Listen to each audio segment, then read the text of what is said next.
Sex হচ্ছে একটা tabu. Sexual dysfunction নিয়ে কথা বলতে আমরা খুব লজ্জা পাই। আমার ক্লিনিকে যখন আসেন, যেকোনো সমস্যার সাথে যখন সেক্সুয়াল সমস্যা তারা বলেন, তারা একটা নিরালা নিভৃতে বলতে চান। সেক্সুয়াল প্রবলেম কিন্তু প্রত্যেক পুরুষ মানুষেরই আসতে পারে, মহিলাদেরও আসে। ম্যাসাচুসেটস মেলস এজিং সার্ভেতে দেখা গেছে যে 40 বছর বয়সের পর প্রায় 40% মানুষের সেক্সুয়াল প্রবলেম আসবে এবং সংখ্যাটা ক্রমান্বয়ে বাড়তে থাকে। এবং তার মধ্যে যেমন অর্গানিক কজ আছে, তেমনি নন অর্গানিক কজও আছে। কমনেস্ট যে সেক্সুয়াল ডিসফাংশন ভারতবর্ষে দেখতে পাওয়া যায়, তার প্রথমটি হচ্ছে ইরেকটাইল ডিসফাংশন এবং তার সাথে প্রি ম্যাচুর ইজাকুলেশন, অর্থাৎ ইন্দ্রিয় শিথিলতা এবং শীঘ্র পতন। এবং এটা জানতে গেলে আমাদের প্রথমেই জানতে হবে যে সায়েন্স কিভাবে আমাদের পেনিসের পুরুষাঙ্গের যে ব্লাড ফ্লোটা আসে, সেখানে কর্পোরা ক্যাভার্নোসা বলে একটা জায়গা আছে। সেই জায়গাতে ব্লাড ভেসেলস গুলো যখন ডাইলেট হয়, তখন সেখান থেকে পুরুষাঙ্গটা কিন্তু উত্তেজিত হয়।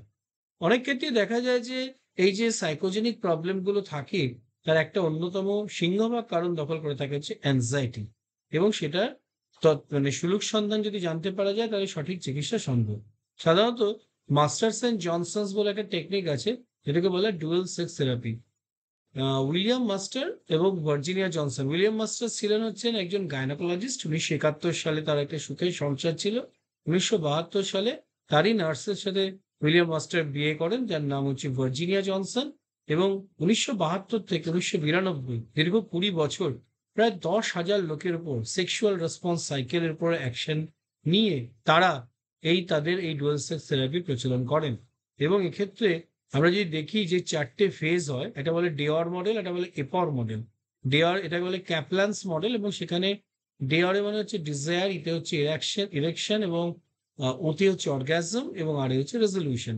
ঠিক তেমনি আমরা যখন দেখতে পাই দুজনের যে সেক্সুয়াল ফাংশনটা, পুরুষদের সেক্সটা খুব তাড়াতাড়ি ওঠে এবং দ্রুততার সাথে নেমে যায়। মহিলাদের সেক্স অ্যারাউজাল হতে একটু সময় লাগে, কিন্তু একবার অ্যারাউজাল হলে সেটা অনেক দীর্ঘস্থায়ী হয় এবং মাল্টিপল এক্সপোজারে তারা সক্ষম। তাই এর জন্য প্রথমে নন জেনিটাল ফোকাস এবং জেনিটাল ফোকাস দুভাগে ভাগ করা হয়।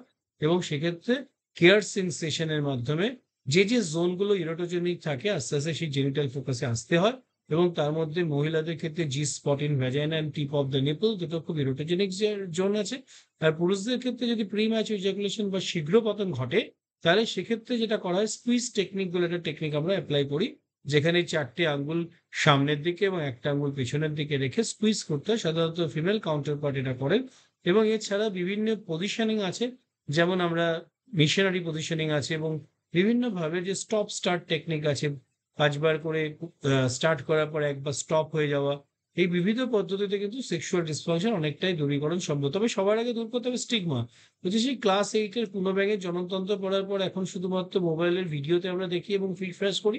এই ফিসফাস ব্যাপারটা থেকে বেরিয়ে আসতে হবে। আপনারা দেখবেন যে এই যে বিজ্ঞাপনগুলো, অপবিজ্ঞানগুলো রয়েছে, তার সাথে কুসংস্কার রয়েছে। যে সমস্ত জায়গায় হয়তো আপনি শৌচালয়ে গিয়েও দেখবেন যে বেশ কিছু অপবিজ্ঞানের পোস্টার দেখতে পান, যেভাবে গোপনে সবকিছু ছাড়ানো। এই গোপনীয়তাটা আগে সব থেকে বেরিয়ে আসতে হবে। কারা এর চিকিৎসা করবেন? আমরা যারা মনোরোগ বিশেষজ্ঞরা আছি, তারা ইরেকটাইল ডিসফাংশন মানে ইন্দ্রিয় শিথিলতা, শীঘ্র পতন, প্রিম্যাচুর ইজাকুলেশন, এছাড়া ধাত সিন্ড্রোম, এটা একটা কালচার বাউন্ড সিন্ড্রোম, যেখানে পুরুষ বা মহিলা উভয়ের ক্ষেত্রে ধাতু বেরোতে পারে। এবং তার সাথে তার কারণটা কি, সেটা সঠিকভাবে তাকে সাইকো এডুকেশন দেওয়া প্রয়োজন। তাই সেক্সুয়াল প্রবলেম হলে দেরি করবেন না, অবশ্যই পরামর্শ নিন, সুচিকিৎসা করুন, বিজ্ঞানসম্মত চিকিৎসা করুন, এবং অপবিজ্ঞান এবং অবিজ্ঞান থেকে দূরে থাকুন। আমি doctor Ranjan Bhattacharya, consultant psychiatrist, Rabi General Hospital, medical super speciality hospital, Kolkata. সবাই খুব ভালো থাকবেন। নমস্কার।